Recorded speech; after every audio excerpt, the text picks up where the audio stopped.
ओम नमः शिवाय। शिवजी सदा सहाय। ओम नमः शिवाय। गुरुजी सदा सहाय। 27वां अध्याय काल वचन प्राप्ति।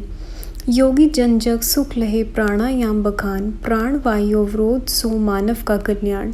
पार्वती जी ने कहा, हे नाथ, यदि आप मुझ पर संतुष्ट हैं तो कृपा करके यह कहें कि योगी वायु का पद कैसे पा सकता है। यह सुनकर श्री महादेव जी बोले, हे चंद्रवदनी, सुनिए।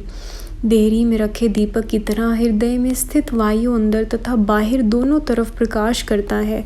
ज्ञान, विज्ञान, उत्साह आदि सभी वायु द्वारा प्रवृत्त हुआ करते हैं। अतएव जिसने पवन पर विजय पाली हो उसने संपूर्ण जगत पर विजय पाली।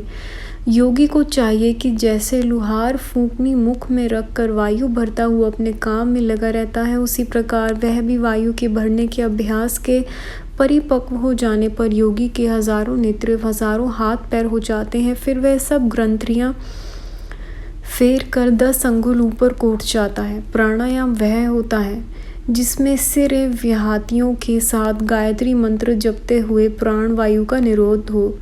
इसी प्राणायाम को एक बार करने से वही फल मिलता है जो 100 वर्ष तक तपस्या करके कुशा के अग्रभाग से जल पीने वाले को प्राप्त होता है। हे कल्याणी, तेज किस प्रकार सिद्ध होता है, अब इसका वर्णन करता हूँ, सुनिए। योगी एक ऐसे स्थान में जाकर सोए जो एकांत हो, जहाँ चंद्र सूर्य का प्रकाश हो। उस मध्यम देश में निरालम होकर वह अग्नि के तेज को बाहों के मध्य में देखे। फिर हाथ की अंगुलियों द्वारा नेत्र बंद करके घंटा भर ध्यान पारायण रहे। फिर उस योगी को अंधकार में भी ईश्वर की ज्योति दिखाई देती है। तब जाकर वह योगी परम सिद्ध होता है। उसे कारण प्रशम आवेश, पराकाया प्रवेश, अणिमादिणी गुण सिद्धि तथा मन द्वारा देखना, छिप जाना आदि सभी कुछ प्राप्त हो जाते हैं। तब यह परमात्मा तत्व को जानकर मृत्यु से छूट जाता है। इससे बढ़कर कोई भी मोक्ष पाने का भिन्न मार्ग नहीं। हे कल्याणी, ध्यान योगियों को तुरीय गति प्राप्त होती है। अब इसके आगे की विधि कहता हूँ। योगी शरीर को ऊंचा करके अंजलि बांध ले, फिर बंजू जैसा मुख करके उसे शनै शनै पवन का पान करे तो एक ही क्षण में जीवनदायक जल तालू से टपक पड़ता है। उसी को नित्य पीने वाला योगी दिव्य शरीर वाला होकर शुद्धा प्यास से रहित हुआ कभी भी मृत्यु के वश में नहीं होता। 28वां अध्याय छाया पुरुष का वर्णन। ब्रह्म प्राप्ति का हेतु है मंत्र नवाक्षर जाप। छाया पुरुष अरु खेचरा हरत संकल्प संताप। श्री पार्वती जी ने कहा कि हे स्वामिन, आपने काल वचन का प्रकार तो वर्णन कर दिया, अब कृपा करके छाया पुरुष के श्रेष्ठ ज्ञान को कहिए।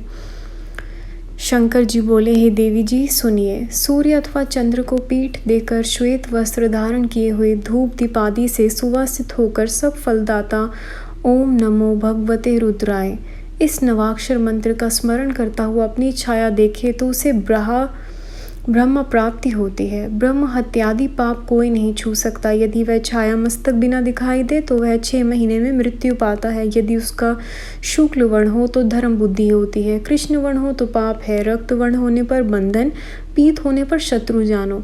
यदि छाया नासा के बिना हो तो विवाह, बंधु, मृत्यु, भूख का डर होता है। यदि कटी न हो तो पत्नी विनाश, पर न हो तो विदय होना।